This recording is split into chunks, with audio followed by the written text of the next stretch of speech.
दोस्तों स्वागत है आप सभी का बीपीएससी अड्डा पे। तो दोस्तों आज का ये सेशन काफ़ी फ्रूटफुल होने वाला है बिकॉज इसमें हम लूसेंट का रिवीजन करने वाले हैं और उसका लेक्चर 1 है, अर्थात हम लूसेंट का रिवीजन को स्टार्ट कर रहे हैं। तो आज का जो टारगेट है आपका वो है पेज नंबर 187 से लेकर के पेज नंबर 190 तक।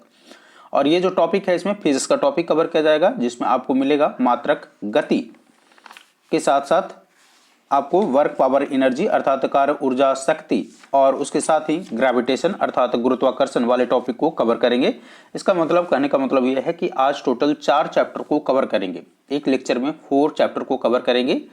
तो दोस्तों आपसे बस रिक्वेस्ट है कि आप शांति से आराम से बैठ जाइए, कान में ईयरफोन लगा लीजिए और ध्यान से जो रिविजन होता है सामने अपना बुक रख लीजिए और अपने साथ में हाईलाइटर भी रखिए, ताकि जो जो महत्वपूर्ण पॉइंट मैं आपको बताऊं जो एग्जाम पॉइंट ऑफ व्यू से इंपॉर्टेंट होता है उसको आप साथ साथ हाईलाइट करते चलें।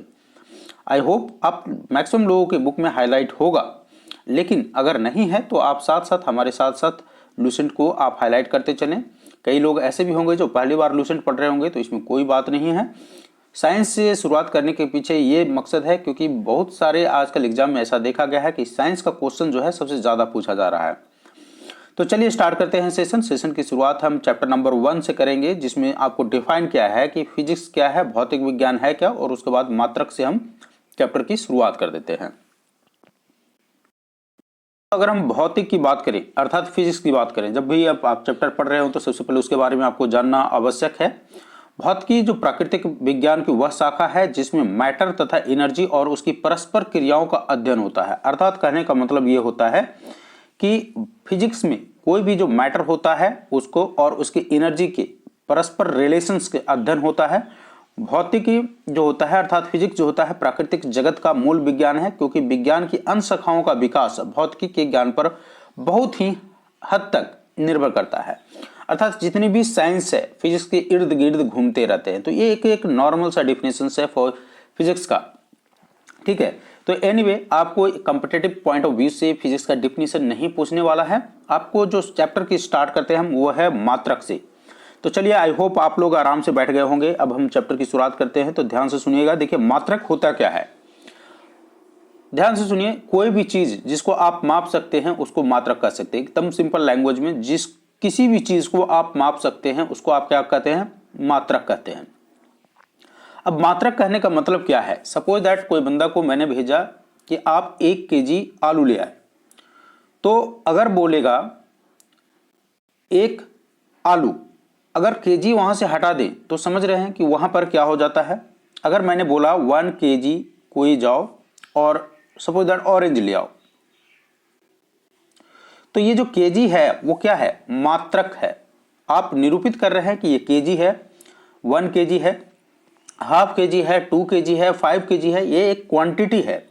ये जो ऑरेंज का क्वांटिटी कितना है वो एक नाप रहे हैं, मेजरमेंट कर रहे हैं।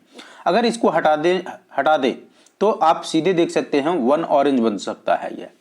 तो यानी मात्रक यानी किसी भी राशि को अगर सपोज दैट बोले 5 केजी राइस ले आओ यानी चावल ले आओ, तो ये क्या है, क्वांटिटी है। जिस किसी भी चीज को आप माप सकते हैं उसको हम क्या बोलते हैं, मात्रक बोलते हैं। इतनी चीजें याद रहेगा।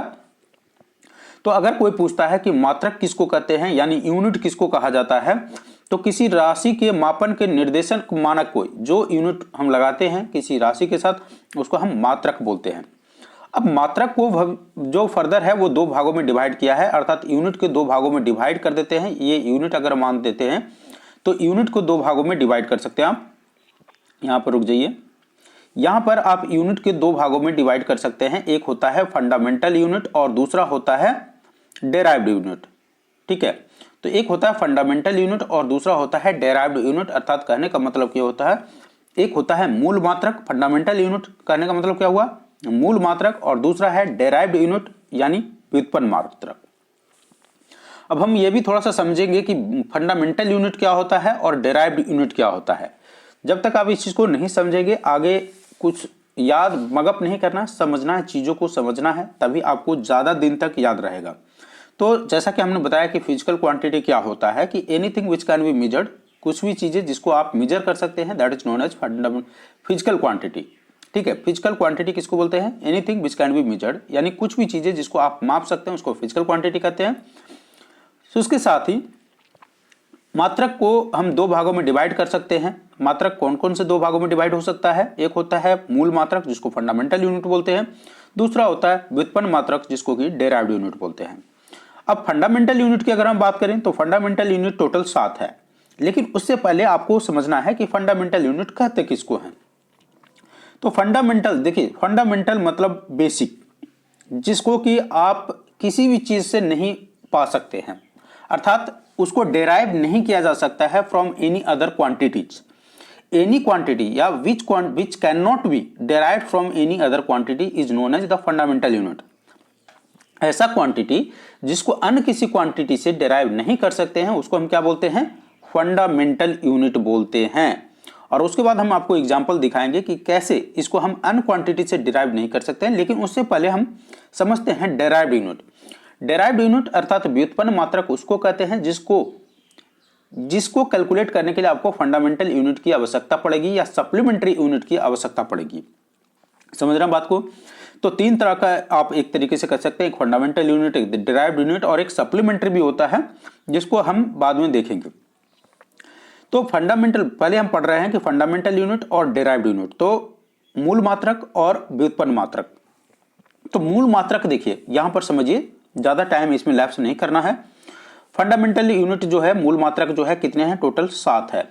तो इसमें आप देख सकते हैं हमने लिखा लंबाई, तो लंबाई, द्रव्यमान और समय। आपने लिखा लंबाई, द्रव्यमान और समय, टोटल तो ऐसे 7 हैं, उसके बाद में डिस्कस करेंगे। लेकिन फंडामेंटल यूनिट की लंबाई का आपने एसआई मूल मात्रक क्या लिखा? मीटर। क्या लिखा? मीटर लिखा। तो मीटर को आपने किसी अन्य मात्रक से डिराइव नहीं किया, ये अकेला है। उसी तरह से केजी, तो केजी अकेला है यह। इसी तरह से सेकंड, सेकंड क्या है? अकेला है, किसी अन्य मात्रक से आपने डिराइव नहीं किया, इसलिए इसको हम फंडामेंटल यूनिट बोलते हैं।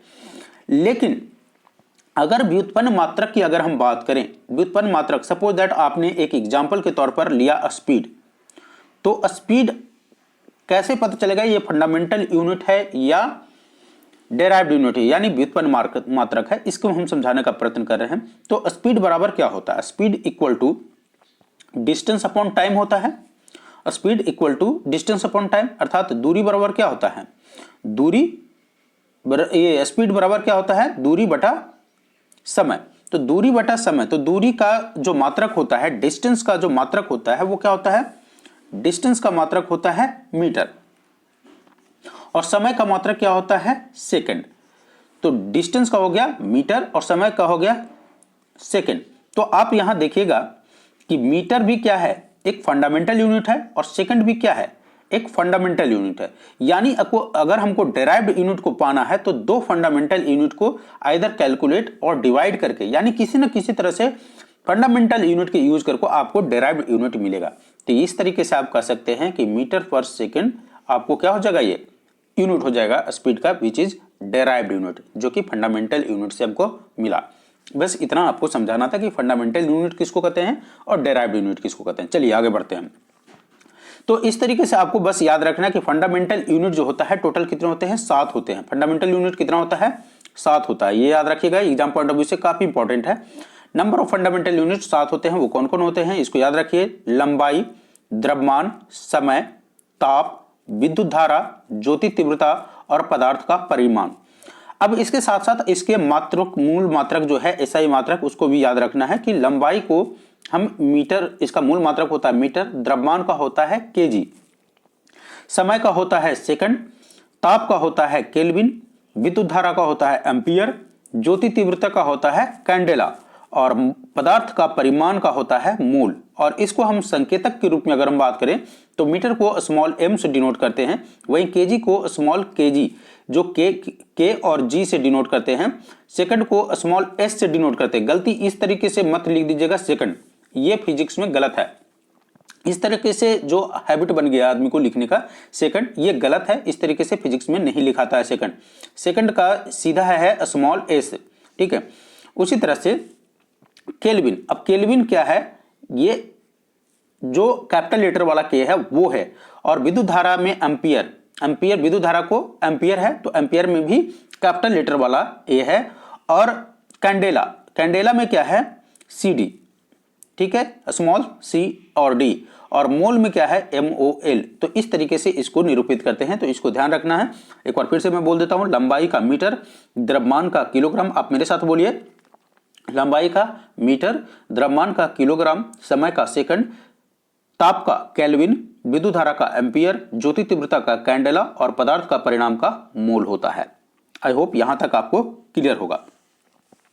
अब चलिए, हमने बोला था एक सप्लीमेंट्री यूनिट भी होता है, तो सप्लीमेंट्री यूनिट अब समझ में आ रहा होगा आपको कि सर सप्लीमेंट्री यूनिट क्या है, क्वेश्चन दिमाग में आ रहा होगा। तो देखिए SI के संपूरक मूल मात्रक, अब कुछ जो है मूल मात्रक जो संपूरक जिसको सप्लीमेंट्री बोल रहे थे, तो वो है समतल कोण और एक होता है सॉलिड, ठीक है, रेडियन, समतल कोण प्लेन एंगल, और दूसरा क्या होता है सॉलिड एंगल, ठीक है। तो plane angle and solid angle क्या होता है, अब ये बोलेंगे sir plane angle and solid angle क्या होता है ना।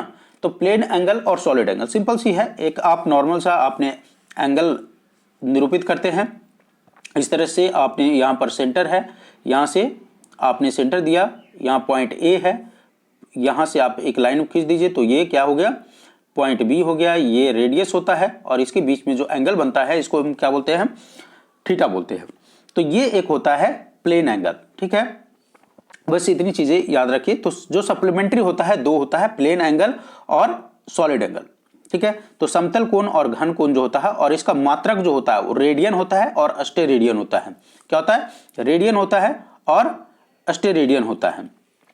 तो रेडियन को RAD और अस्टेरेडियन को SR, ठीक है। तो ये जो है संपूरक मात्रक, संपूरक मूल मात्रक होता है 2। तो फंडामेंटल 7 और संपूरक मूल मात्रक 2, ये याद रखना है। कुछ पुराने यूनिट्स थे जिनके नाम यहाँ पर दिए हुए हैं, जो पहले जिनके संकेतक दिए हुए थे, और अब नए जो हैं वो क्या है वो देख लेते हैं। ताप, ताप को पहले डिग्री सेल्सियस पुराना है, और अब भी क्या है नया भी क्या है डिग्री, यहाँ पर डिग्री सेंटीग्रेड था पुराना वाला, और अभी हो गया है डिग्री सेल्सियस। तो अंतर कहाँ पर हुआ, डिग्री तो वही है लेकिन सेंटीग्रेड और सेल्सियस में अंतर हो गया। पहले सेंटीग्रेड बोला जाता था, अब क्या बोला जाता है सेल्सियस बोला जाता। तो याद रखिएगा ताप का डिग्री सेल्सियस होता है, यहां पर लिखने का तरीका वही है लेकिन सेंटीग्रेड और सेल्सियस में अंतर आ गया। दूसरा आवृत्ति, आवृत्ति यानी फ्रीक्वेंसी, फ्रीक्वेंसी कहने का मतलब होता है कंपन पर सेकंड, पहले ये था कंपन पर सेकंड, लेकिन अब क्या हो गया आवृत्ति का मात्रक हर्ट्ज होता है। क्या होता है, हर्ट्ज होता है। और ज्योति तीव्रता यानी लुमिनस इंटेंसिटी, लुमिनस इंटेंसिटी का क्या होता है कैंडेला पावर यानी CP, पुराना है ये लेकिन अब सिर्फ क्या लिखते हैं CD कैंडेला, क्या लिखते हैं CD कैंडेला। तो इन चीजों को भी आपको याद रखना है। आगे चलते हैं, अगला कहता है कि व्युत्पन्न मात्रक कहते किसको हैं। तो ये हमने पहले ही बता दिया कि वैसे मात्रक जिसको हम फंडामेंटल अर्थात मूल मात्रक की सहायता से प्राप्त करते हैं उसको हम क्या बोलते हैं, व्युत्पन्न मात्रक बोलते हैं। जैसे एरिया को अगर लीजिएगा, हमने स्पीड का एग्जांपल पहले दिया था, अब एरिया का ले लीजिए। अगर एरिया आप लेते हैं तो एरिया पर क्या होता है लेंथ इनटू ब्रेड्थ, यानी लंबाई इनटू चौड़ाई, और लंबाई का मात्रक क्या होता है मीटर, और चौड़ाई का क्या होगा मीटर, यानी मीटर स्क्वायर। तो कहने का मतलब ये हुआ कि दो फंडामेंटल यूनिट को मल्टीप्लाई किए तब आपने एरिया को क्वांटिटी आपको मीटर स्क्वायर मिला, यूनिट आपको एरिया का मिला मीटर स्क्वायर, जो कि एक डेराइव्ड यूनिट है, राइट। चलिए आगे, अब देखिए यहां पर ऊपर वाला तो इंपॉर्टेंट है लेकिन अब यहां से जो क्वेश्चन यहां पर हाईलाइट करिएगा, दूरी, जब लंबी दूरी को हम मापते हैं, एक ग्राउंड पर दूरी मापते हैं, एक होता है लंबी दूरी, यानी आप एरियल दूरी मापते हैं, आकाश में कोई दूरी माप रहे हैं, तो लंबी दूरी जो स्पेस होता है उसमें आप लंबी दूरी मापते हैं। तो बहुत लंबी दूरी को मापने के लिए किसका हम यूज करते हैं, प्रकाश वर्ष का प्रयोग किया जाता है। तो क्वेश्चन पूछेगा कि प्रकाश वर्ष का प्रयोग किसके लिए किया जाता है, या प्रकाश वर्ष किसका यूनिट है। बहुत इंपॉर्टेंट प्रश्न है और ये बार बार आपके एग्जाम में आता है। तो बहुत लंबी दूरी को, यानी दूरी का यूनिट है कौन, प्रकाश वर्ष। तो बहुत लंबी दूरी को मापने के लिए किसका प्रयोग किया जाता है, प्रकाश वर्ष का प्रयोग किया जाता है। और प्रकाश वर्ष किसका मात्रक है, दूरी का मात्रक है, याद रहेगा। ये भी याद रखिए 1 प्रकाश वर्ष बराबर कितना होता है, तो 1 प्रकाश वर्ष बराबर होता है 9.46 इंटू 10⁻15 मीटर। मेरे साथ बोलिएगा दो बार, 1 प्रकाश बराबर होता है 9.46 इंटू 10⁻15 मीटर। इसकी तो इससे क्या पता चलता है क्या आप यह कह सकते हैं कि प्रकाश वर्ष दूरी का सबसे बड़ा मात्रक है? नहीं, दूरी मापने का जो सबसे बड़ा मात्रक है उसको हम बोलते हैं पारसेक। फिर से एक बार मैं बोल रहा हूं, दूरी मापने के लिए जो सबसे बड़ा मात्रक है वो है पारसेक। क्या बोलते हैं उसको? पारसेक। तो दूरी मापने का सबसे बड़ा मात्रक हो गया आपका पारसेक, और 1 पारसेक बराबर होता है 3.26 प्रकाश वर्ष। समझ रहे हैं? 1 प्रकाश वर्ष में ही 9.46 इंटू 10⁻15 मीटर था, लेकिन 1 पारसेक बराबर क्या हो गया? 3.26 प्रकाश वर्ष होता है। ठीक है, जिसको आप इस तरीके से भी लिख सकते हैं। 3.26 प्रकाश वर्ष को यहां भी इस तरीके से भी दे सकता है, 1 प्रकाश वर्ष बराबर 3.08 इंटू 10⁻16 मीटर। तो इसको हाईलाइट कर लीजिएगा अपने बुक में, इंपॉर्टेंट है। अब आइए थोड़ा सा नीचे क्या है? बल की सीजीएस पद्धति में मात्रक क्या है? डाइन है, और एसआई पद्धति में मात्रक न्यूटन है। तो पहले तो यह याद रख लीजिए, बल का जो एसआई पद्धति में मात्रक होता है न्यूटन होता है, और सीजीएस पद्धति में मात्रक होता है डाइन। लेकिन अब थोड़ा सा आपको एक चीज दिमाग में घुस रहा होगा कि सर ये सीजीएस और एसआई वगैरह क्या है, मतलब थोड़ा सा समझाइए। तो हाँ, बिल्कुल समझाएंगे। सीजीएस और एसआई होता क्या है? तो जब आप सिस्टम ऑफ यूनिट पढ़े होंगे क्लास 9th और 10th में, जब सिस्टम ऑफ यूनिट पढ़ रहे होंगे, तो सिस्टम ऑफ यूनिट में आप देखेंगे, ठीक है, सिस्टम ऑफ यूनिट जो पढ़ते हैं तो उसमें क्या था? 2-3 मात्रक था। एक था एमकेएस, एक था सीजीएस, एक था एपीएस और एक था एसआई। 4 आप कह सकते हैं इस तरीके से। एक बार मैं यहां से हटाना चाहूंगा इसको। जब आपने पढ़ा होगा सिस्टम ऑफ यूनिट, तो मैं यहां लिख देता हूं 1, 2, 3 और 4। ठीक है, यहां पर आप लिख दीजिए सिस्टम में एमकेएस, एक होता है सीजीएस, एक होता है एपीएस। थोड़ा सा डिटेल में घुसना पड़ रहा है, बेसिक एक बार क्लियर हो जाएगा आपका तो फिर आगे दिक्कत नहीं होगा। अब यहां देखिए, यानी अगर हम एमकेएस और सीजीएस और एपीएस और एसआई को पढ़ें तो इसको तो बाद में पढ़ेंगे, लेकिन पहले इन तीनों को कवर करते हैं। अब यहां पर देखिए, अगर हम यहां पर लिख लीजिए लेंथ, मास और टाइम, तो ऐसा यूनिट जिसका मात्रक जो है लेंथ में मीटर हो, मास में केजी हो, और टाइम में क्या होगा? सेकंड होगा, यानी मीटर केजी सेकंड। एमकेएस का मतलब क्या हो गया? Metre KG second. उसी तरह से सीजीएस का क्या हो गया? ऐसा यूनिट जिसका जो लेंथ, मास और टाइम किस तरीके से निरूपित किया जा सकता हो? लेंथ को हम सेंटीमीटर में निरूपित कर रहे हो, मास को तो ग्राम में निरूपित कर रहे हो, और टाइम को सेकंड में निरूपित कर रहे हो। तो ऐसे यूनिट को सीजीएस यूनिट बोलेंगे। उसी तरह से एपीएस क्या होता है? एपीएस का मतलब होता है फुट, पाउंड, डॉलर, पाउंड सुने ना, पाउंड और सेकंड। ठीक है, ओके, माफ कीजिएगा, यहां सेकंड। तो यह क्या हो गया? फुट, पाउंड और सेकंड। देखिए, जब भी आप फिजिक्स पढ़ रहे हो ना, तो उसको यूनिट पर थोड़ा सा ध्यान रखिएगा। हम लोग का क्या हो गया, शॉर्ट फॉर्म में लिखते लिखते ये आदत हो गया सेकंड। ये गलत प्रोसीजर है, this is wrong procedure in physics, you cannot right this. जो यूनिट है वैसा ही आप लिख सकते हैं, उसके आगे पीछे कुछ भी नहीं जोड़ सकते, even you cannot add a single dot. तो एपीएस का मतलब होता है फुट, पाउंड और सेकंड, और एसआई को हम सेपरेट पढ़ेंगे। तो अब यहां देखिएगा, एमकेएस का मतलब होता है मीटर केजी सेकंड, अगर किसी का आता है। सीजीएस सेंटीमीटर, ग्राम, सेकंड, और एपीएस का मतलब होता है फुट, पाउंड, सेकंड। क्या होता है? Foot, pound, second. तो जैसे एक एग्जांपल के तौर पर सर अब बोल रहे होंगे कि सर एक एग्जांपल दे दीजिए, तो चलिए एक एग्जांपल लेते हैं स्पीड को। तो स्पीड को ले लिए एक एग्जांपल। तो स्पीड बराबर क्या होता है? हमने बताया था डिस्टेंस अपॉन टाइम, और इसका क्या होता है यूनिट? Metre per second. तो मीटर पर सेकंड क्या हुआ? Metre second. तो देखिए किस में मैच कर रहा है मीटर? यहां पर मीटर था ना, एमकेएस में क्या है? मीटर और सेकंड, यानी मीटर और सेकंड किस में आ रहा है? एमकेएस में आ रहा है। तो ये जो सिस्टम हुआ, ये क्या होगा? इसका MKS यूनिट हुआ, सिस्टम ऑफ यूनिट जो हुआ ये MKS मात्रक हुआ इसका। लेकिन अगर इसको जैसे ही हम इसको इस तरीके से कर दें, डिस्टेंस बराबर सेंटीमीटर लिख दें, यूनिट में सेंटीमीटर लिख दें और नीचे सेकंड लिख देंगे, तो किस में चला गया, ट्रांसफर हो गया, CGS पद्धति में ट्रांसफर हो गया। तो समझ रहे हैं, डिस्टेंस को अगर आप मीटर से निरूपित कर रहे हैं तो ये चला गया MKS में, डिस्टेंस को अगर सेंटीमीटर से निरूपित कर रहे हैं तो ये चला सेंटीमीटर जो है ये CGS में चला गया, यानी सेंटीमीटर ग्राम सेकंड में।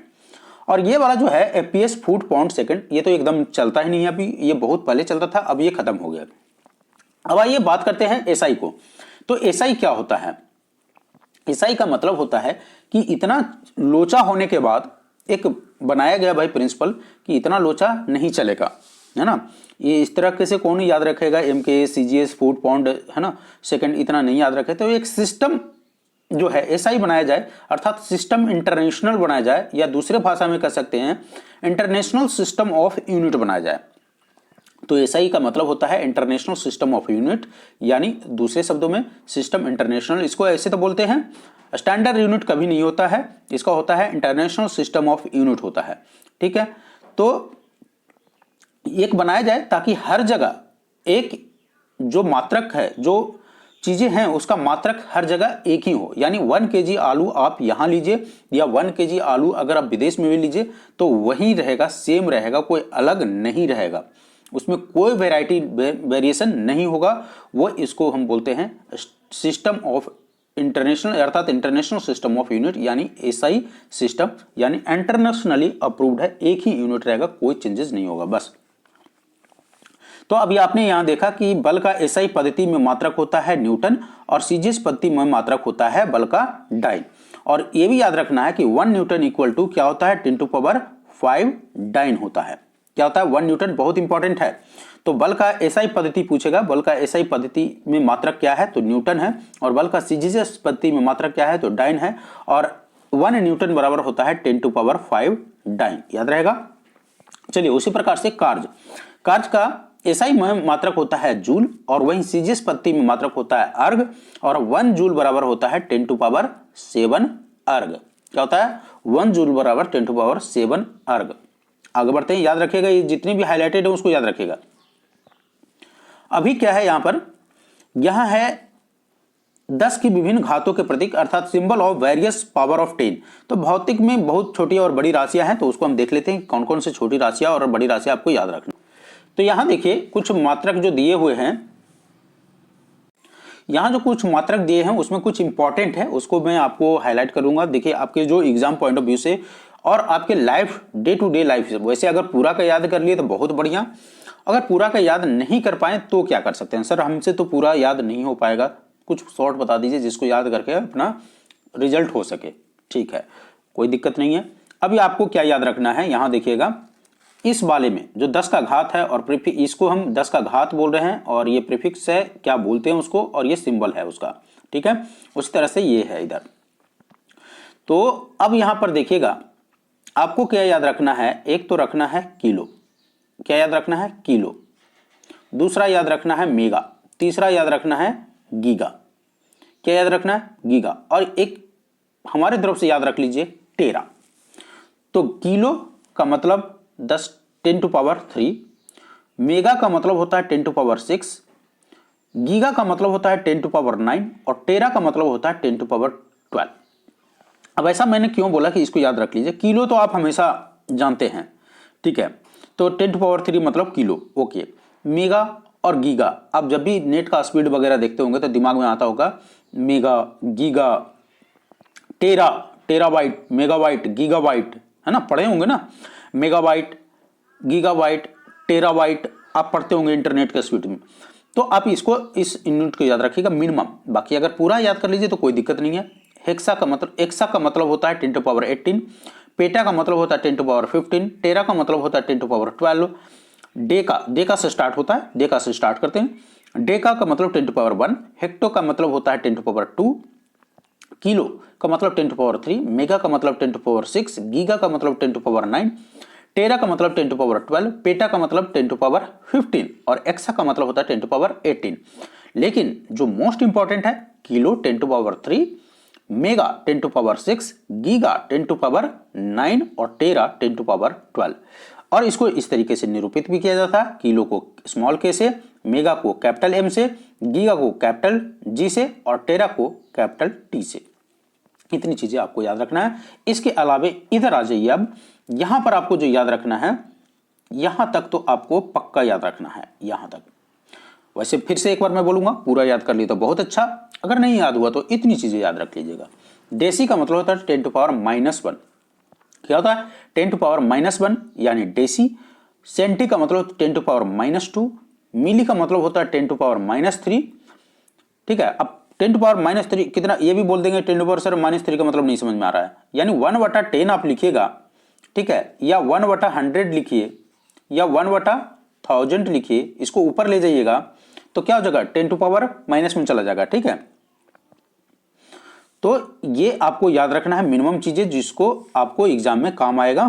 तो डेसी का मतलब 10 टू पावर -1, सेंटी का मतलब 10 टू पावर -2, मिली का मतलब 10 टू पावर -3, माइक्रो का मतलब 10 टू पावर -6 और नैनो का मतलब 10 टू पावर -9। ये चार तो आपको याद रखना है मिनिमम इधर से, और इधर जो मैंने बताया था। उसके बाद पीको का मतलब होता है 10 टू पावर -12। फेंटो और एंटो कभी आपसे न पूछा गया है और न पूछा जाएगा। ठीक है, याद कर लीजिए, आपको दिया हुआ है बुक में। वैसे दिया हुआ तो बहुत कुछ है, हर चीज को याद नहीं किया जा सकता, लेकिन जो हमारा फर्ज है वो आपके इंपॉर्टेंट चीजों को एक बार जरूर हाईलाइट करना, सो दैट आपके दिमाग में उस चीजों को रखे। देखिए, एक चीज मैं आपको बता दूं, हाईलाइट करने का मतलब ये नहीं होता कि यही आपके एग्जाम में आएगा। मोस्ट चांसेस है कि इसके आने के, इसका मतलब ये होता है। तो पहला चैप्टर जो आपका था मात्रक, वो यहां पर समाप्त होता है। ठीक है, तो अब दूसरा चैप्टर की शुरुआत करते हैं हम गति से। आप पढ़ रहे होंगे तो गति एक चीज आप पढ़े होंगे 9th या 10th या 8th में भी पढ़े होंगे, गति, मोशन। तो आगे बढ़ने से पहले थोड़ा सा मैं मोशन के बारे में यानी गति के बारे में थोड़ा सा बता दूं, उसके बाद हम चर्चा करेंगे। मोशन कहते किसको, गति कहते किसको है, राइट? गति तो हम पढ़ रहे हैं, बट कहते किसको है, गति कहते किसको है? स्कूल एक जगह है, एक एग्जाम्पल लेते हैं, स्कूल वो एक ही जगह है, स्थिर है, राइट? तो क्या इसको हम, स्कूल को गति कभी मिलता है? नहीं मिलता है। लेकिन अगर एक चिड़िया यहां से उड़ता हुआ आप देखोगे आकाश में, एक जगह से दूसरी जगह जा रहा है, तो क्या इसका गति का एग्जाम्पल बोल सकते हैं? बिल्कुल बोल सकते हैं। तो गति किसको कहते किसको है, सबसे पहले आपको दिमाग में ये आ रहा होगा प्रश्न।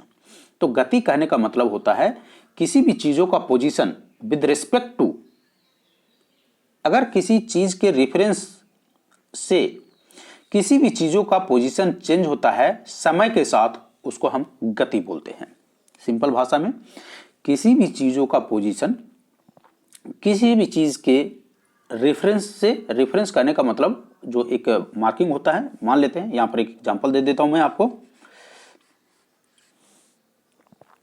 सपोज दैट ये यहां पर एक ट्री है, ठीक है, ये बंदा ए है, ये बंदा बी है। इसने यहां से 5 किलोमीटर कवर किया, इसने यहां से डिस्टेंस 10 किलोमीटर कवर किया। तो ये जो ट्री है एक क्या हुआ, रेफरेंस है, यानी change of position with respect to tree. And obvious सी बात है, जब एक जगह से दूसरी जगह जाएगा तो उसमें कुछ समय लगेगा, यानी समय के साथ। तो किसी भी वस्तु का पोजीशन अगर चेंज होता है with reference to something and with the time, that is known as गति। उसको हम क्या बोलते हैं, गति। एग्जाम्पल के तौर पर गति का कुछ एग्जाम्पल दे लेते हैं। लाइक स्कूल, घर, खड़ा हुआ कार, लेकिन चलती हुई कार गति का एग्जाम्पल है, चलती हुई ट्रेन गति का एग्जाम्पल है, उड़ता हुआ पक्षी गति का एग्जाम्पल है। तो इस तरीके से ब्लड सर्कुलेशन आपका गति का एग्जाम्पल है। तो ये सारे के सारे क्या है, गति के एग्जाम्पल है। एनीवे, अब जो हमको पढ़ना है, अब जो आपको पढ़ना है वो है स्केलर क्वांटिटी और वेक्टर क्वांटिटी, राइट? गति में आपको पढ़ना है स्केलर क्वांटिटी यानी अदिश राशि और वेक्टर क्वांटिटी यानी सदिश राशि। तो ये बेसिक चीजें आपको पढ़ना है, अदिश राशि और सदिश राशि। तो बस इतना याद रखिए, एक वर्ड कीवर्ड याद रखिएगा, डायरेक्शन। डायरेक्शन अगर याद रह गया तो आपको स्केलर क्वांटिटी और वेक्टर क्वांटिटी में दिक्कत नहीं होगा।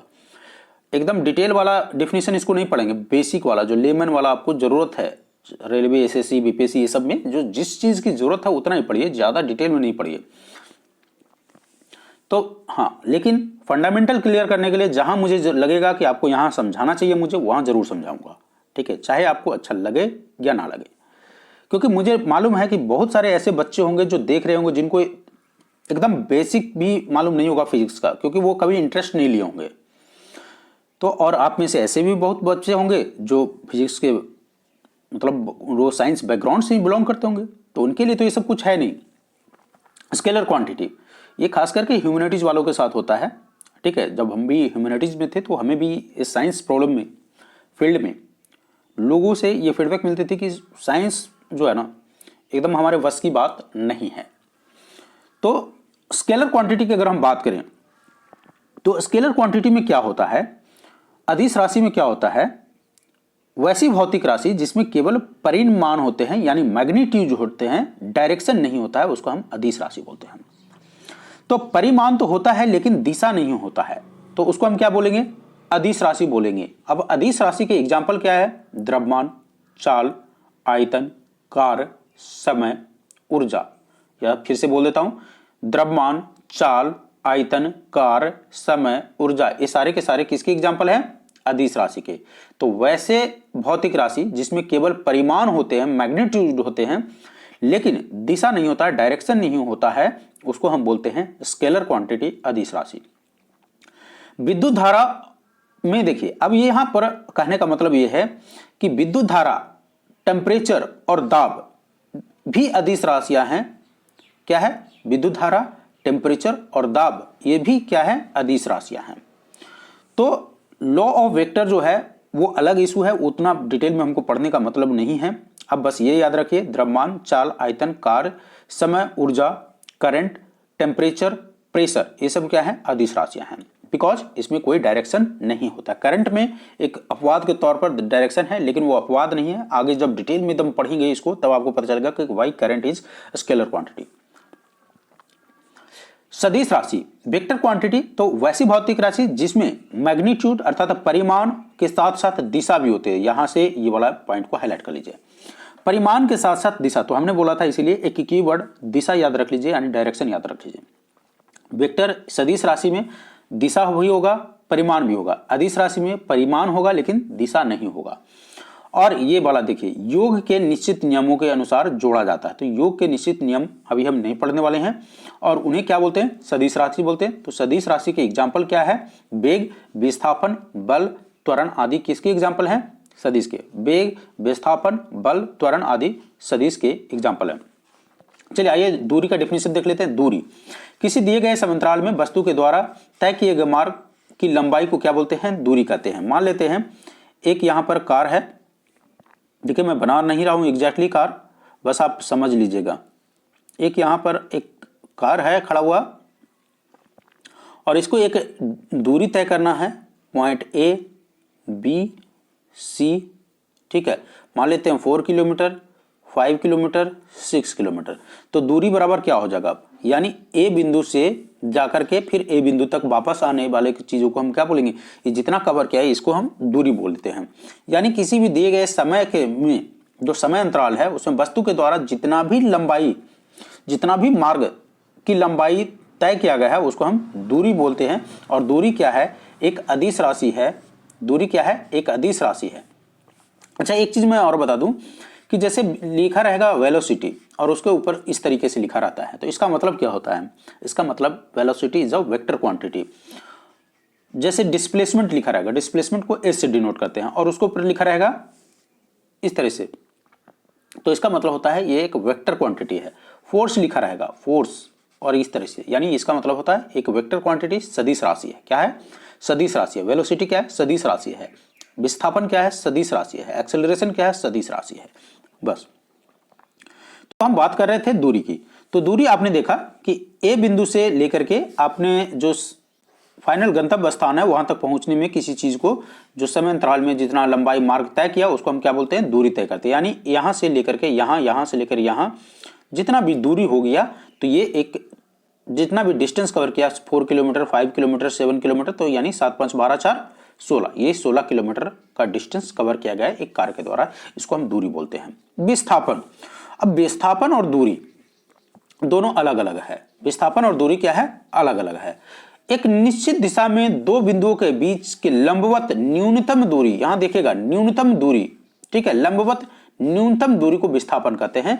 यह सदिश राशि है। विस्थापन क्या है, सदिश राशि है। दूरी जहां एक अदिश राशि है, वहीं विस्थापन क्या है, सदिश राशि है। और इसका एसआई मात्रक क्या होता है, अच्छा दूरी जो होता है ना सदैव धनात्मक होता है। दूरी क्या होता है, सदैव धनात्मक होता है।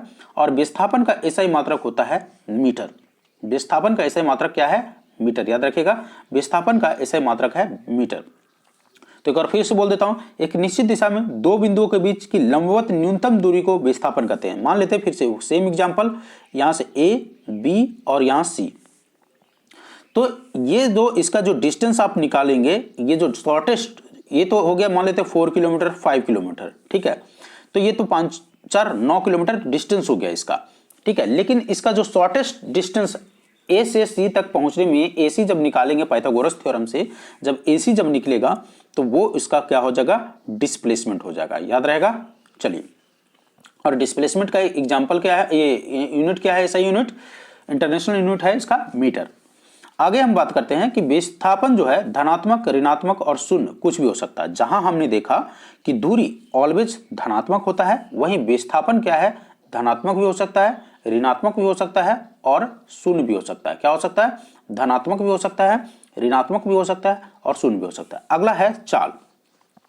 तो किसी भी वस्तु के द्वारा प्रति सेकंड तय की गई दूरी को हम क्या बोलते हैं, चाल बोलते हैं। प्रति सेकंड में कोई भी वस्तु जितना दूरी कवर कर लेगा उसको हम चाल बोलते हैं।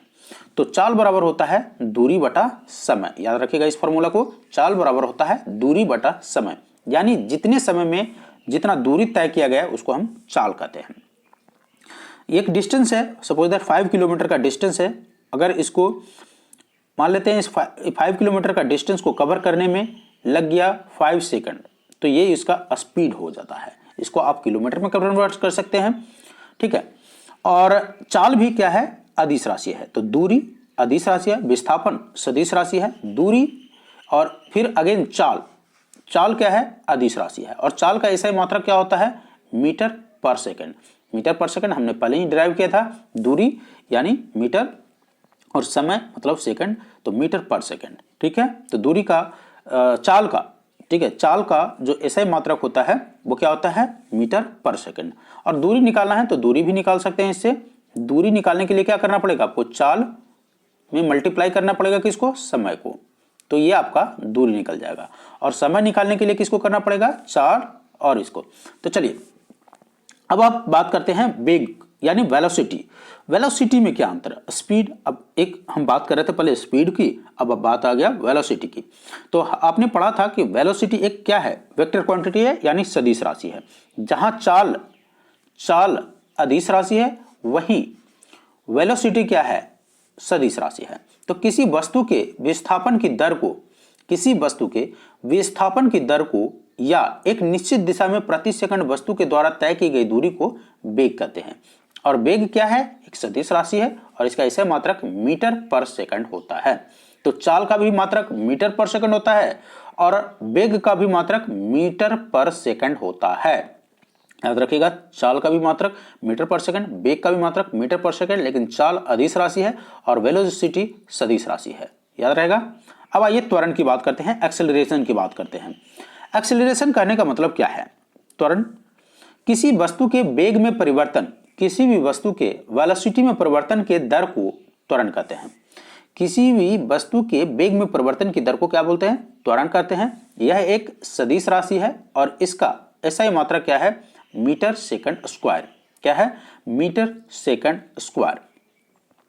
यदि समय के साथ वस्तु का वेग घटता है तो त्वरण ऋणात्मक हो जाता है और उसको हम उस ऋणात्मक त्वरण को क्या बोलते हैं, मंदन भी बोलते हैं, जिसको इंग्लिश में बोलते हैं रिटार्डेशन। क्या बोलते हैं, रिटार्डेशन अर्थात मंदन बोलते हैं। यानी समय के साथ वस्तु का वेग अगर घटना लगे तो उसको, उस त्वरण को हम ऋणात्मक त्वरण बोलते हैं और जिसको मंदन भी बोलते हैं। सर्कुलर मोशन, अब मोशन है, गति है, तो गति तो लीनियर भी हो सकता है, सर्कुलर भी हो सकता है। अब लीनियर सर्कुलर क्या है सर, अगर मान लेते हैं एक पथ पर सीधे चलता जाए तो लीनियर मोशन हो जाएगा, यही व्यक्ति अगर गोल गोल घूमने लग जाए तो ये क्या हो जाएगा, सर्कुलर मोशन हो जाएगा। यहां से किसी भी चीज को गोल गोल घुमाना शुरू कर दीजिए, ठीक है, गोल गोल घुमाना शुरू कर, ये सर्कुलर मोशन हो गया। एक सीधी रेखा में गमन कर रहा है तो ये लीनियर मोशन हो गया, यानी एक पथीय जो गति होता है उसको बोलते हैं। तो सर्कुलर मोशन क्या होता है, व्हाट इज सर्कुलर मोशन? तो हमने देखा लिया, जब कोई वस्तु किसी वृत्ताकार पथ पर गति करती है तो उसकी गति को वृत्तीय गति कहते हैं। सिंपल सी बात है, एक वृत्त पर अगर कोई वस्तु गति कर रहा है तो उसको क्या बोलेंगे, सर्कुलर मोशन बोले। यदि वह एक समान चाल से गति करती रहती है और उसकी गति को एक समान वृत्तीय गति बोलते हैं।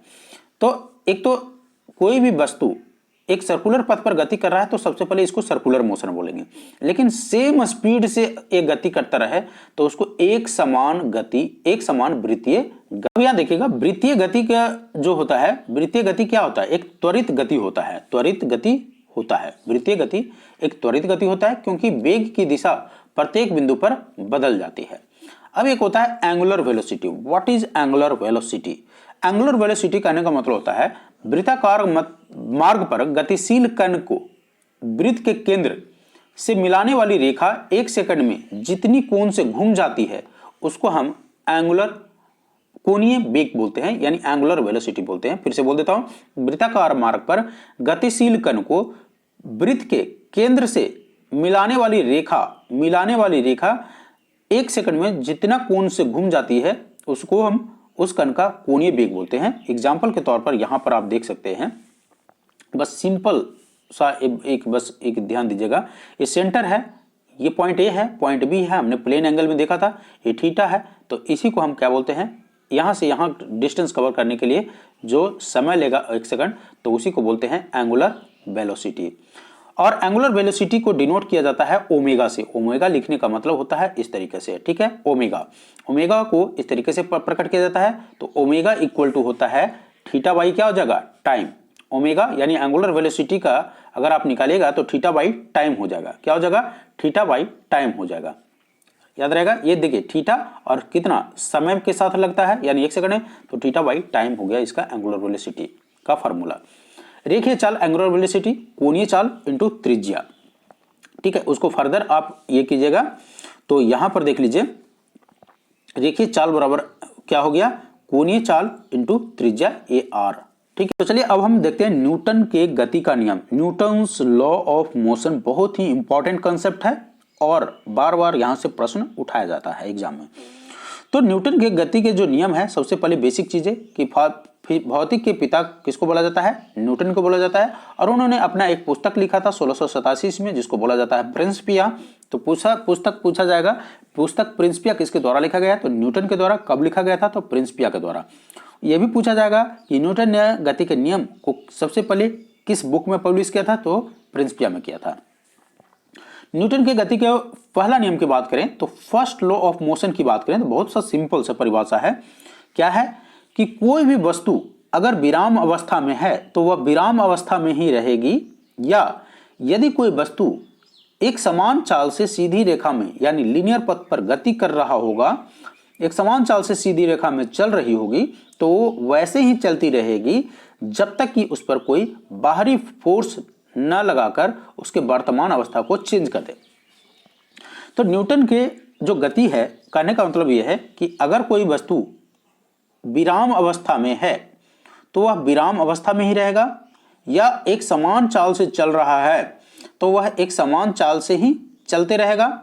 यानी और यह कब तक चलते रहेगा, जब तक कि इस पर कोई एक्सटर्नल फोर्स ना अप्लाई किया जाए। एक्सटर्नल फोर्स करने का मतलब, अगर आप बाइक चला रहे हैं 5 किलोमीटर से, तो 5 किलोमीटर से अगर मान लेते क्रूज कंट्रोल कर दिया आपने, एकदम कंट्रोल स्पीड को लिमिट कर दिया, आप उसको कुछ छेड़छाड़ नहीं रहे हैं, तो अब उसमें क्या हुआ, एकदम समान स्पीड से वो चलते जा रहा है। लेकिन यहां पर देखिएगा, यहां पर क्या है, कोई वस्तु है, अब एक समान कोई वस्तु विराम अवस्था में है, मान लेते हैं इसको, एक पत्थर यहां रखा हुआ है, तो अपने मन से तो ये नहीं हिलेगा, ठीक है, जब तक कि कोई बंदा इसको या तो धक्का ना दे दे या यहां लैंडस्लाइड ना हो जाए, समझ रहे हैं।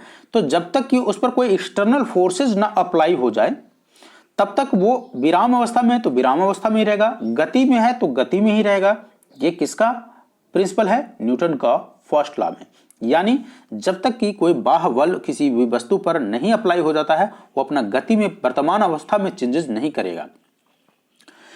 तो एक बार फिर से बोल देता हूं बहुत सिंपल से भाषा में कि न्यूटन के गति का पहला नियम यह है, यदि कोई वस्तु विराम अवस्था में है तो वह विराम अवस्था में ही रहना पसंद करता है, और यदि कोई यानी विराम अवस्था में ही रहेगा, और यदि कोई वस्तु एक समान चाल से सीधी रेखा में चल रही है तो वैसे ही चलती रहेगी जब तक कि कोई उस पर बाहरी बल न लगाकर उसके वर्तमान अवस्था में कोई चेंजेस न लाया जाए।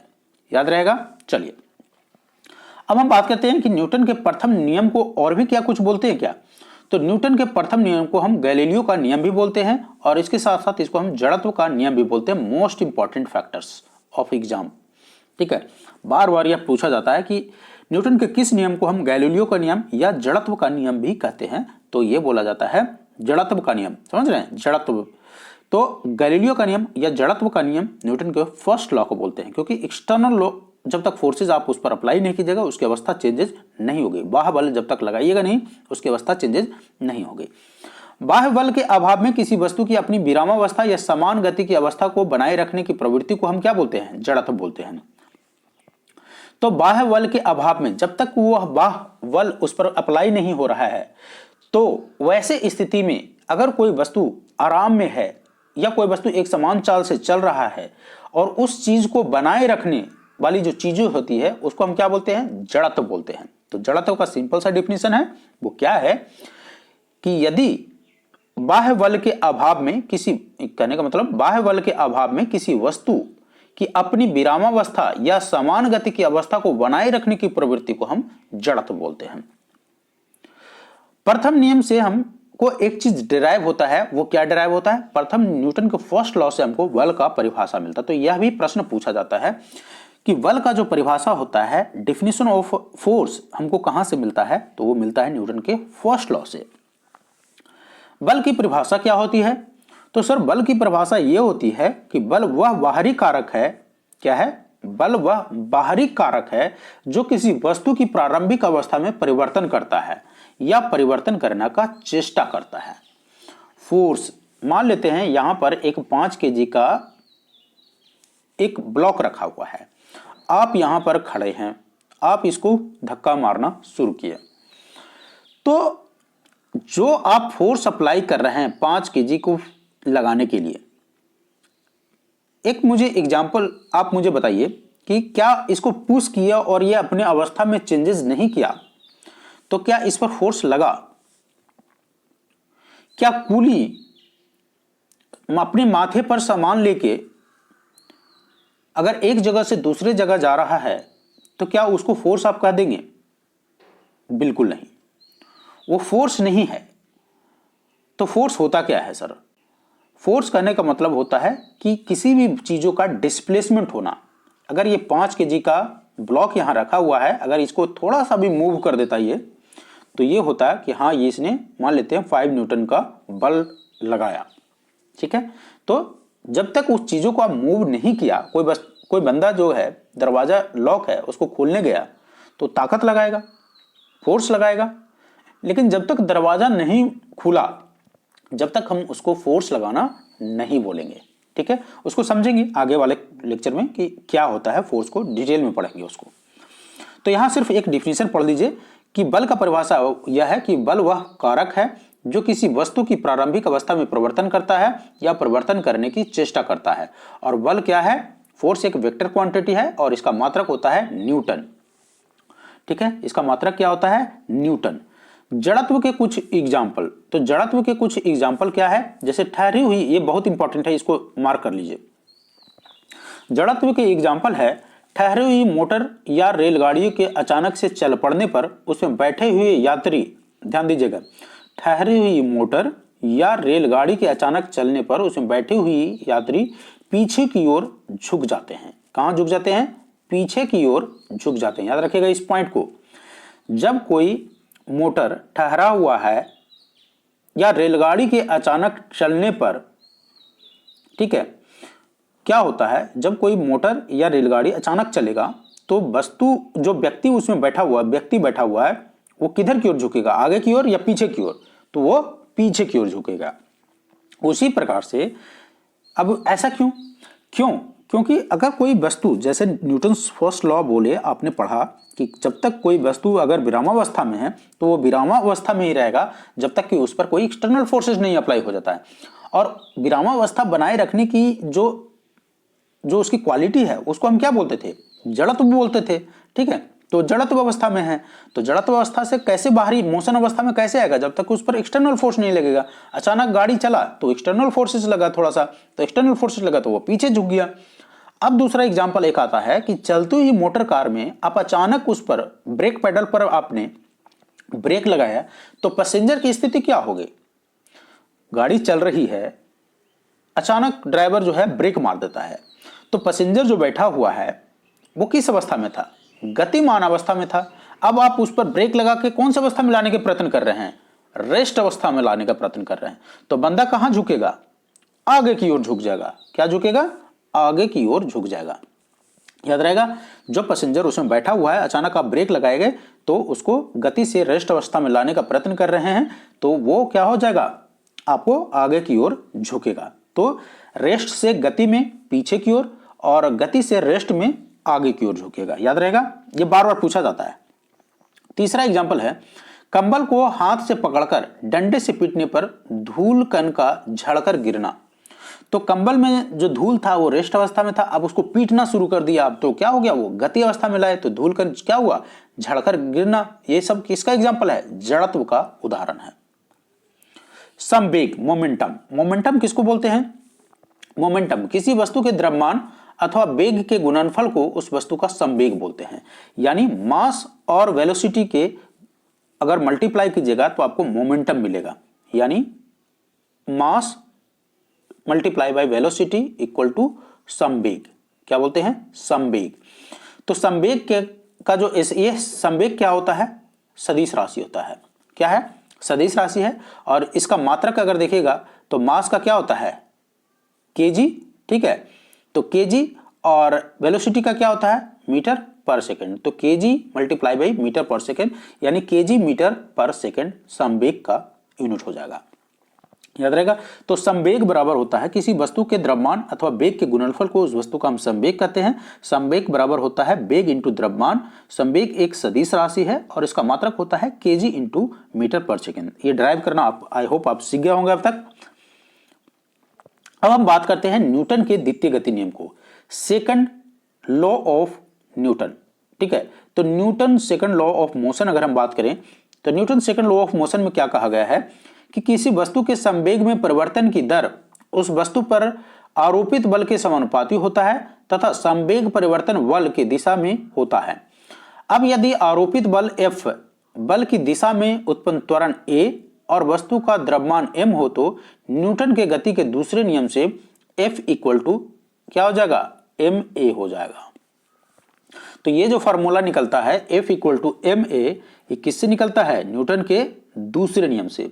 और न्यूटन के दूसरे नियम से बल का व्यंजक प्राप्त होता है, इस तरीके से आप कह सकते हैं। यानी ये जो व्यंजक है F equal to ma mass into acceleration, हमको न्यूटन के पहला नियम से मिलता है, न्यूटन के दूसरा नियम से मिलता है, न्यूटन के तीसरा नियम से मिलता है, तो न्यूटन के दूसरा नियम से मिलता है। बल का परिभाषा हमको मिल रहा था न्यूटन के पहला नियम से, लेकिन बल का व्यंजक अगर पूछ दे, बल का व्यंजक पूछ दे तो आपको न्यूटन के दूसरे नियम से। तो एक बार फिर से देख लेते हैं डेफिनेशन। किसी वस्तु के संवेग में परिवर्तन की दर उस वस्तु पर आरोपित बल के समानुपाती होता है तथा संवेग परिवर्तन बल की दिशा में होता है। तो प्रथम नियम दूसरे नियम का ही अंग है।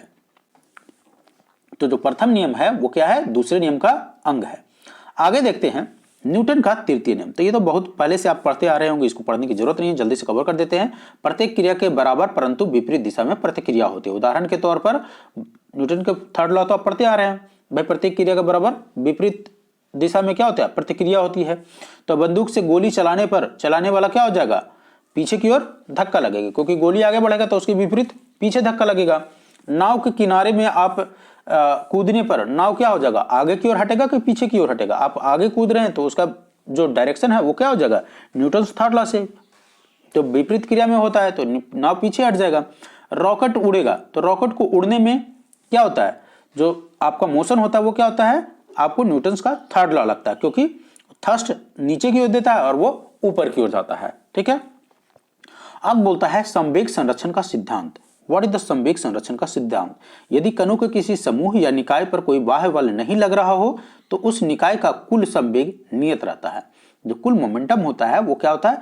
नियत। जब तक बाह्य बल नहीं लग रहा हो तो संवेग क्या होता है? नियत रहता है, अर्थात टक्कर के पहले और बाद का संवेग बराबर होता है। याद रखिएगा इस पॉइंट को, टक्कर के पहले और बाद का संवेग जो होता है वो बराबर होता है।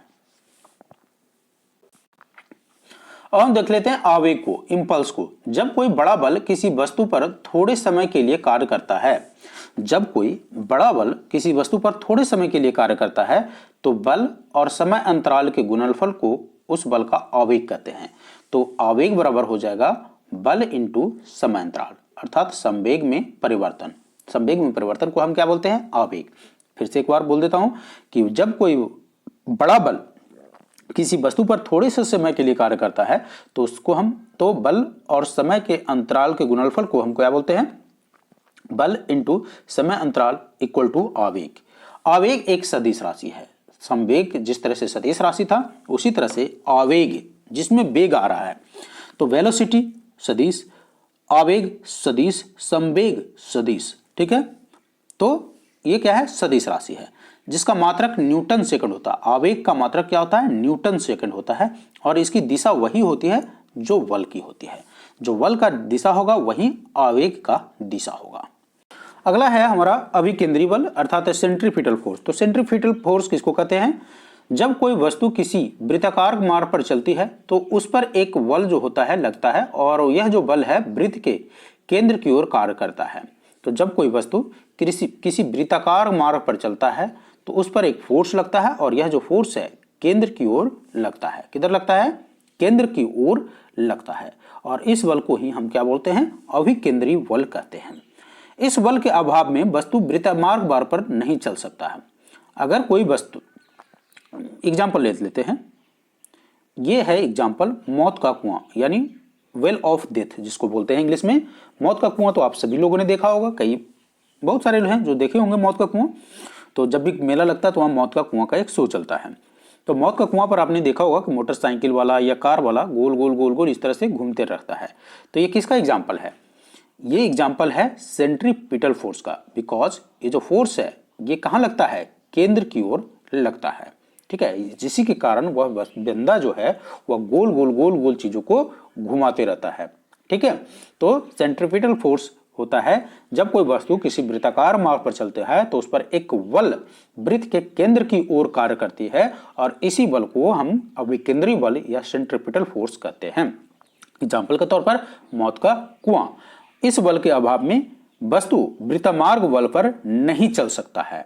ठीक है, यदि कोई m द्रव्यमान, मान लेते हैं मास, किसी भी चीज को एग्जाम्पल के रूप में ले रहे, कोई m द्रव्यमान का पिंड भी चाल से r त्रिज्या के वृत्त पर मार्ग चल रहा हो तो उस पर कार्यकारी वृत्त केंद्र की ओर जो आवश्यक अभिकेंद्री बल लगेगा उसको हम इस तरह से डिनोट कर सकते हैं, F equal to mv² upon r। ठीक है, r क्या है? यहाँ त्रिज्या है। ठीक है, m क्या है? आपको मास है और v इज द वेलोसिटी यानी वेग है। अब हम बात करते हैं इसके बाद दो तरह के होते हैं, एक अभिकेंद्री बल होता है और एक होता है अपकेंद्री बल, सेंट्रीफ्यूगल फोर्स। तो सेंट्रीपिटल फोर्स और सेंट्रीफ्यूगल फोर्स। सेंट्रीफ्यूगल फोर्स क्या होता है? तो नॉन इनर्शियल फ्रेम यानी अजड़त्वीय फ्रेम में न्यूटन के नियमों को लागू करने के लिए कुछ ऐसे बलों की कल्पना करनी होती है जिन्हें परिवेश में किसी पिंड से संबंधित नहीं किया जा सकता है। तो ये बल छद्म बल या जड़त्वीय बल कहलाते हैं। अपकेंद्री बल, तो यहां से देखिए, अपकेंद्री बल एक ऐसा ही जड़त्वीय बल या छद्म बल है। कैसे? इसकी दिशा अभिकेंद्री बल के विपरीत दिशा में होता है। तो यानी इसकी जो दिशा होगा, जहां हम देख रहे थे कि ये केंद्र की ओर लग रहा है तो यहां पर इसकी दिशा जो होगा उल्टा होगा। ठीक है, सेंट्रीपिटल फोर्स का देख रहे थे दिशा जो था वो केंद्र की ओर लग रहा था, लेकिन सेंट्रीफ्यूगल फोर्स का जो दिशा होगा वो इसके ठीक अपोजिट होगा, अर्थात अभिकेंद्री बल के ठीक अपोजिट बल जो लगेगा वो कहलाएगा अपकेंद्री बल। अपकेंद्री बल याद रखिएगा, अभिकेंद्री बल के ठीक अपोजिट जो बल लगेगा उसको हम अभिकेंद्री बल कहते हैं। एग्जाम्पल के तौर पर ले लीजिए, जो वॉशिंग मशीन होता है, तो वॉशिंग मशीन में कपड़ा धोने वाला जो मशीन होता है उसमें कौन सा बल लगता है, ये पूछेगा एग्जाम्पल आपसे, इसीलिए मैं पूछ रहा हूँ कि इसमें कौन सा फोर्स लगता है। तो कपड़ा सुखाने वाला मशीन में, वॉशिंग मशीन में अभिकेंद्री बल लगता है, यानी दिशा जो है केंद्र की, बल जो है केंद्र की ओर न लगकर उसकी विपरीत दिशा में लगता है। उसी तरह से दूध से मक्खन निकालने वाले मशीन में भी क्या लगता है, अपकेंद्री बल लगता है। क्या लगता है, अपकेंद्री बल लगता है, सेंट्रीफ्यूगल फोर्स लगता है। तो वॉशिंग मशीन में सेंट्रीफ्यूगल फोर्स अर्थात अपकेंद्री बल, दूध से मक्खन निकालने वाले में अपकेंद्री बल लगता है। याद रहेगा, ये हमने पहले ही बता दिया था मौत के कुआं वाला।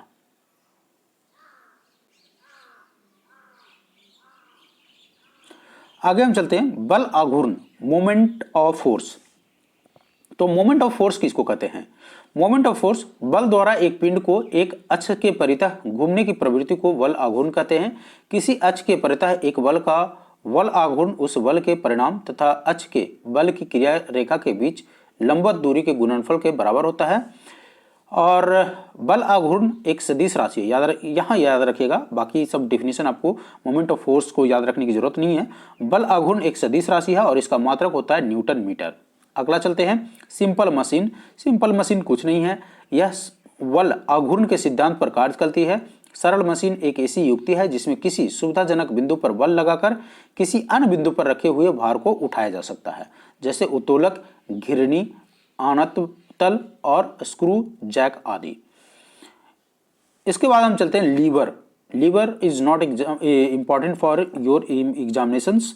इस तरह के प्रश्न आपके एग्जाम में नहीं पूछे गए हैं, तो ये वाला पोर्शन को मैं यहाँ से छोड़ रहा हूँ, क्योंकि इतना याद रहेगा नहीं, आपको पढ़ने का कोई मतलब भी नहीं बनता है, इसमें कोई कंसेप्ट है भी नहीं।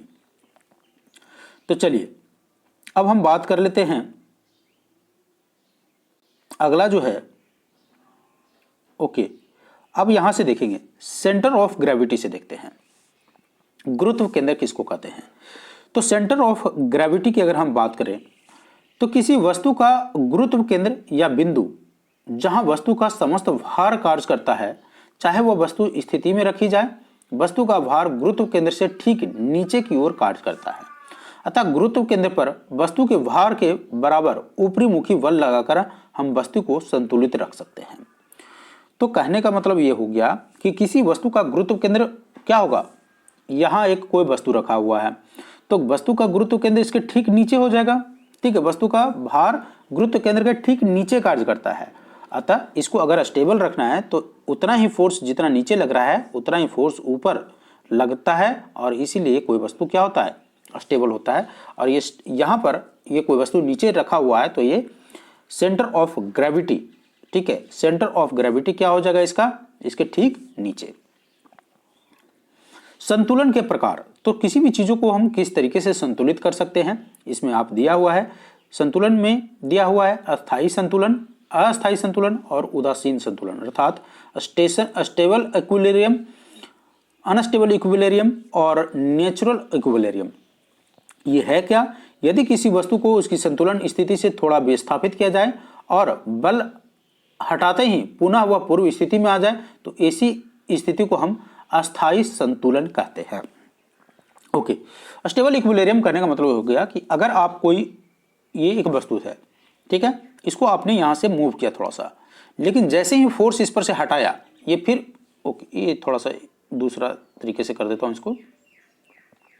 यहां देखिए एक वस्तु है, एक और ले लीजिए यहां पर, तो ये एक वस्तु है, इसको पर आपने फोर्स लगाया, फिर ये मूव होके यहां पर आ गया, लेकिन जैसे ही ये फोर्स हटा दिया आप, छोड़े, तो ये फिर ये वाला बन गया।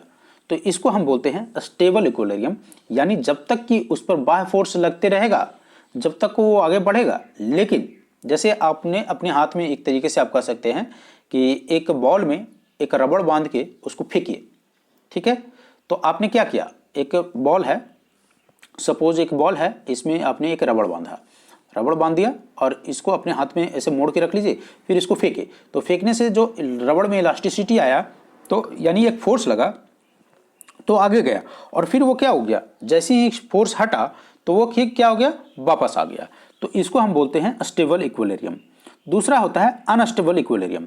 यदि किसी वस्तु को उसकी संतुलन अवस्था से थोड़ा सा विस्थापित करके छोड़ने पर पुनः संतुलन की अवस्था में ना आए तो इसे हम बोलते हैं अस्थायी संतुलन।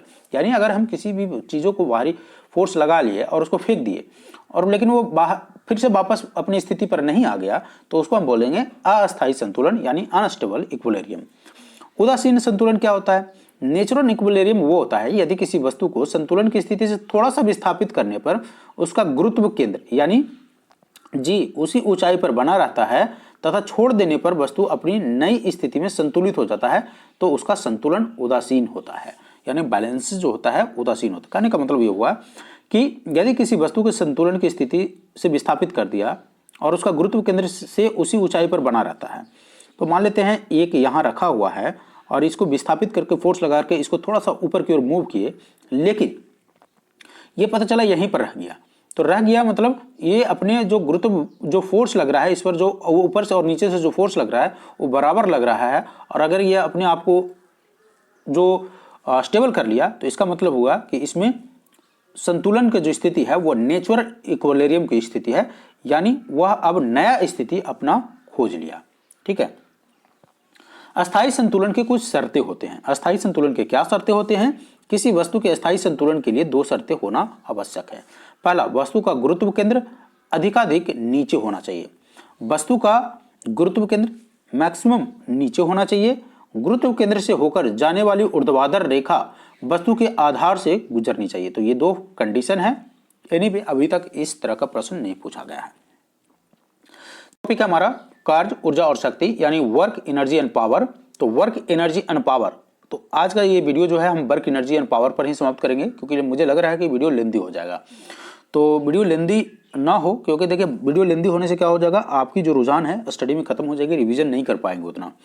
तो चैप्टर नंबर 3 तक हम फिनिश करते हैं। चैप्टर नंबर 4 को नेक्स्ट वाला वीडियो में हम शुरू करेंगे। ठीक है। तो वर्क, एनर्जी एंड पावर में सबसे पहले वर्क। तो वर्क क्या होता है? कार्य की माप लगाए गए बल तथा बल की दिशा में वस्तु विस्थापन के गुणनफल को बराबर होता है, और कार्य एक अदिश राशि है। कार्य क्या है? एक अदिश राशि है और इसका मात्रक होता है जूल। तो कार्य को आप इस तरीके से कर सकते हैं, बल इंटू विस्थापन, यानी फोर्स के साथ साथ डिस्प्लेसमेंट अगर है तो इसको हम बोलते हैं कार्य। क्या बोलते हैं? वर्क। तो वर्क, अब ये वर्क तो अदिश राशि है, लेकिन यहाँ पर देखिएगा फोर्स क्या है? एक सदिश राशि है, तो इसीलिए ऊपर एरो, और डिस्प्लेसमेंट भी अदिश राशि है, इसीलिए इसके ऊपर एरो लगा रहता है। यहाँ पर एरो जो देख रहे हैं वो वेक्टर क्वांटिटी को दिखाता है, सदिश राशि को दिखाता है। आगे कहता है कि यदि बल तथा विस्थापन के मध्य थीटा कोण बनता है तो उसको हम बोलते हैं, उसको इस तरीके फॉर्मूला सेम नहीं रह जाएगा।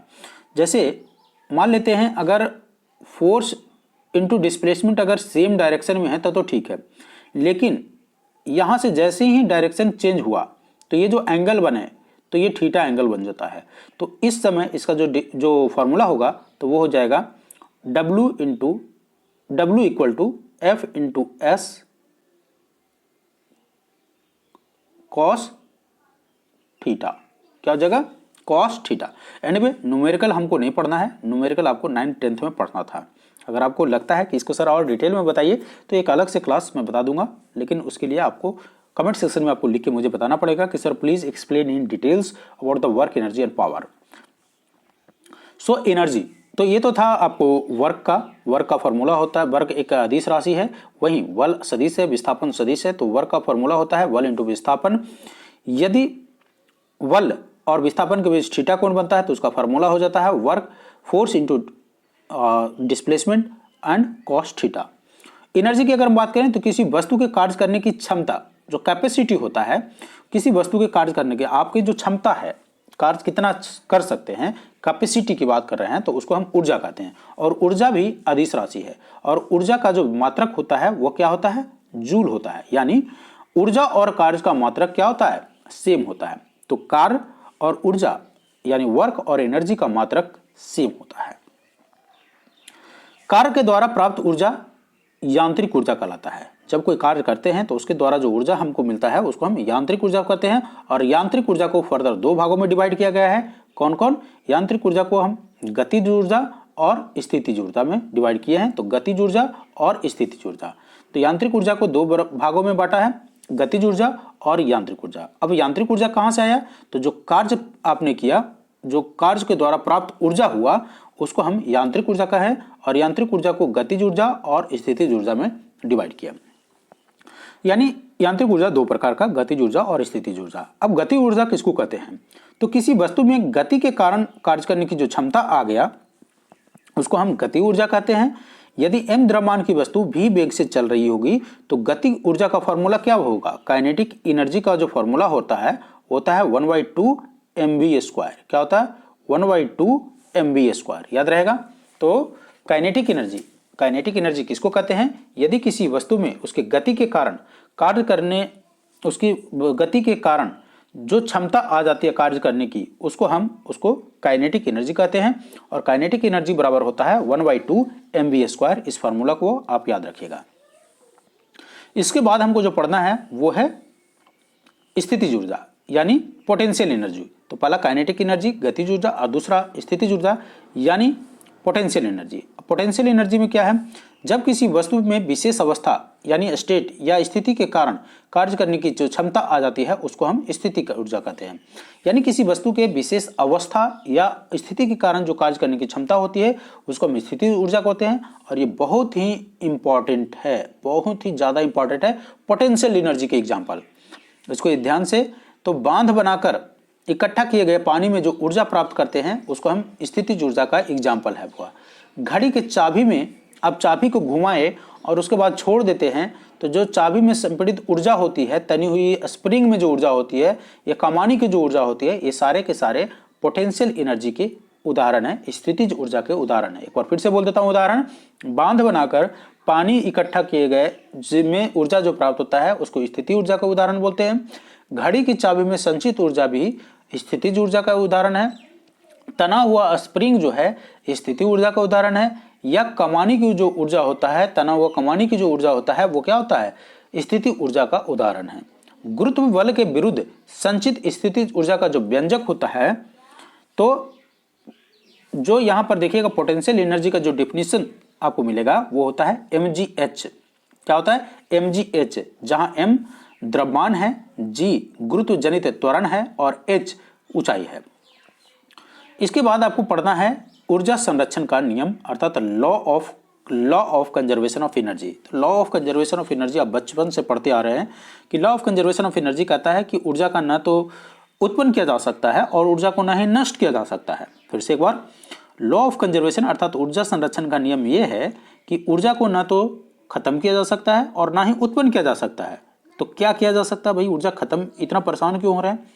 बोल रहा है ऊर्जा एक रूप से दूसरे रूप में परिवर्तित किया जा सकता है। जब भी ऊर्जा किसी रूप में लुप्त होती है तो ठीक उतनी ही ऊर्जा अन्य रूपों में प्रकट हो जाती है।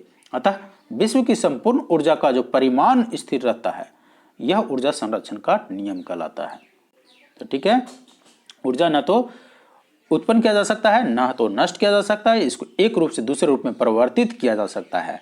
जब भी किसी ऊर्जा को एक रूप में खत्म करते हैं तो दूसरी ठीक उतना ही ऊर्जा दूसरे रूप में प्रकट हो जाता है। अतः विश्व की संपूर्ण ऊर्जा का परिमाण जो होता है स्थिर होता है और यह ऊर्जा का संरक्षण नियम कहलाता है, law of conservation of energy कहलाता है।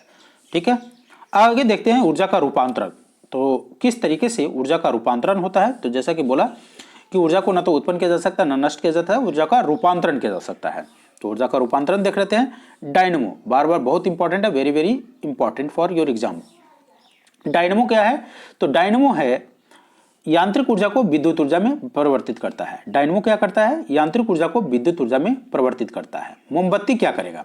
तो मोमबत्ती एक केमिकल होता है, तो केमिकल यानी रासायनिक ऊर्जा उसमें होती है, तो रासायनिक ऊर्जा को किस में बदलेगा? प्रकाश और ऊष्मा ऊर्जा। ध्यान दीजिएगा, प्रकाश और ऊष्मा दोनों में बदलेगा। तो डायनेमो जहां यांत्रिक को विद्युत ऊर्जा में बदल रहा था, वहीं मोमबत्ती रासायनिक ऊर्जा को प्रकाश और ऊष्मा ऊर्जा दोनों में बदल रहा था। माइक्रोफोन क्या करेगा? माइक्रोफोन जो होता है वो ध्वनि ऊर्जा को विद्युत ऊर्जा में बदलता है। क्या करता है?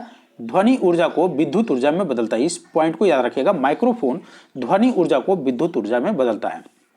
लाउड स्पीकर, लाउड स्पीकर से क्या निकलता है? आवाज। तो उसमें क्या डालते हैं? विद्युत, यानी जैसे ही इलेक्ट्रिसिटी से जोड़े तो आवाज निकलना शुरू हो गया। तो विद्युत ऊर्जा को किस में चेंज किया? ध्वनि ऊर्जा में। सोलर सेल क्या करेगा, सोलर सेल आप उसको छत पर रखे तो क्या लगा उस पर, धूप, तो सौर ऊर्जा को किस में कन्वर्ट करेगा, और वो क्या देता है सोलर सेल, ऊर्जा, विद्युत ऊर्जा, इलेक्ट्रिसिटी देता है। तो सौर ऊर्जा को किस में चेंज किया, विद्युत ऊर्जा में। ट्यूबलाइट, ट्यूबलाइट में क्या किया आपने, विद्युत ऊर्जा यानी इलेक्ट्रिसिटी, जैसी स्विच ऑन किए तो उसमें इलेक्ट्रिसिटी गया, तो इलेक्ट्रिसिटी को यानी विद्युत ऊर्जा को किस में चेंज कर देगा, वो प्रकाश ऊर्जा में। और विद्युत मोटर, तो विद्युत मोटर क्या होता है, विद्युत ऊर्जा को, विद्युत मोटर जो होता है विद्युत ऊर्जा को यांत्रिक ऊर्जा में बदल देता है।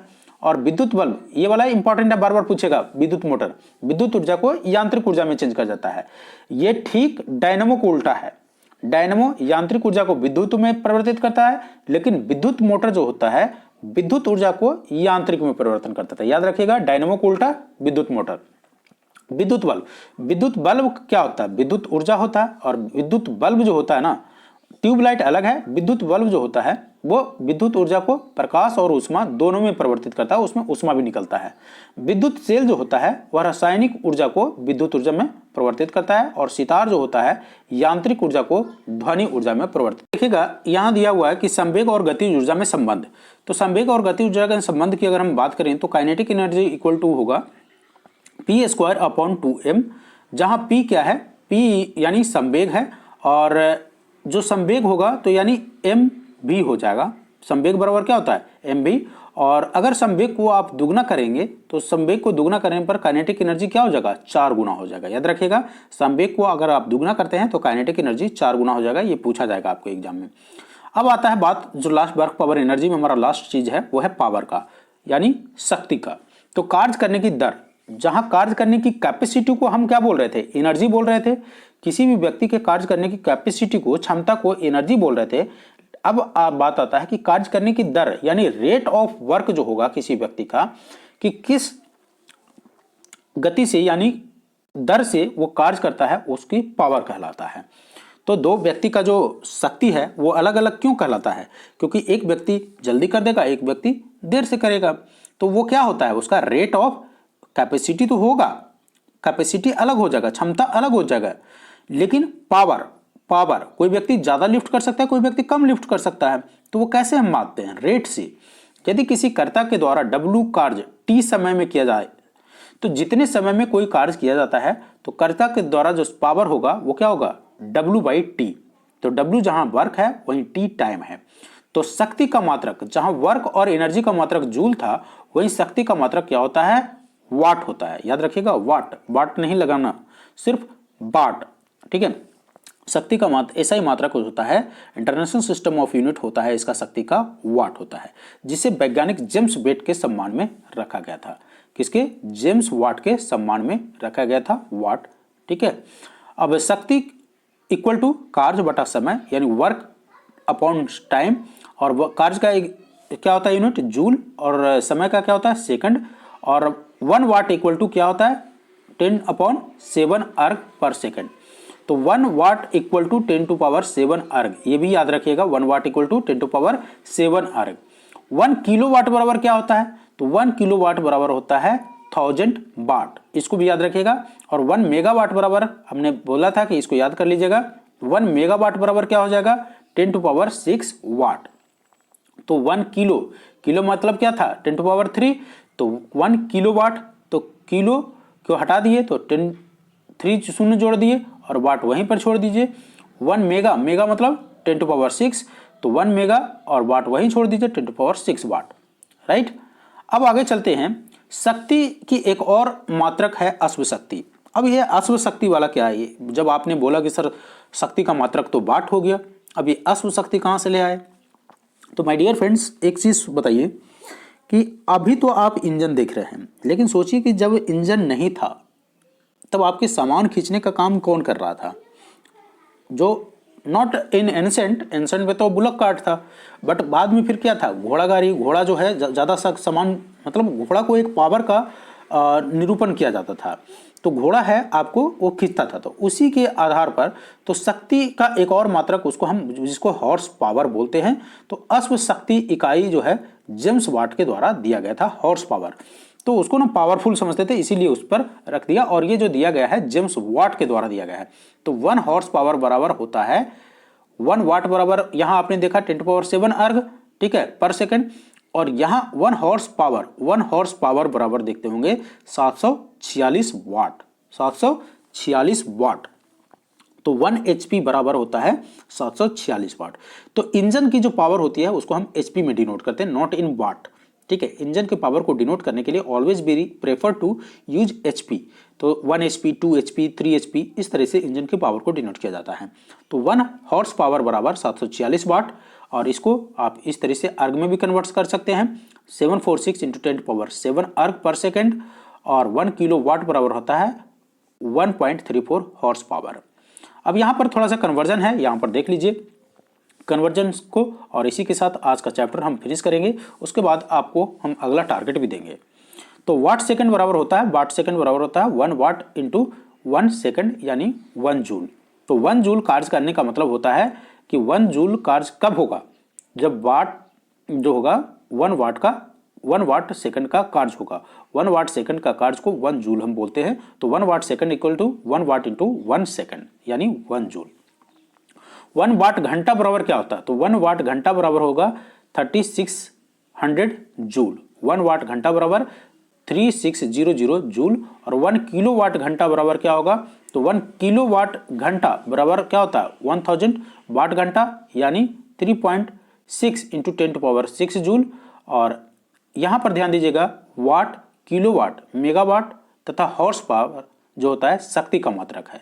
क्या है ये, वाट, किलोवाट, मेगावाट तथा हॉर्स पावर शक्ति का मात्रक है। वहीं watt second, watt hour, kilowatt hour कार्य और ऊर्जा का मात्रक है। तो इस पॉइंट को याद रखिएगा, ऐसा ना हो कि लास्ट में अगर दिया हुआ तो उसको याद नहीं करना, इंपॉर्टेंट है ये। तो इसी के साथ आज का जो चैप्टर है हम समाप्त करते हैं। और अगला जो लेक्चर होगा हमारा रिवीजन प्रोग्राम के अंतर्गत वो स्टार्ट होगा ग्रेविटेशन। और उसमें हम कवर करेंगे ग्रेविटेशन, दाब यानी प्रेशर, प्रेशर के साथ साथ हम कवर करेंगे बॉयंसी अर्थात प्लवन। तो प्लवन तक 3 चैप्टर्स और पृष्ठ तनाव ज़्यादा हो जाएगा। तो हम 3 चैप्टर, तो हमारा ग्रेविटेशन के साथ साथ दाब और प्लवन, क्योंकि अदर सब्जेक्ट भी आपको पढ़ने होंगे। तो ये 3 चैप्टर को हम अगले क्लास में रिवीजन करेंगे। सो आई होप हमारा सेशन यह आपको अच्छा लगा होगा। अगर अच्छा लगा है तो आप वीडियो को लाइक और अपने दोस्तों को भी शेयर जरूर कीजिएगा। धन्यवाद।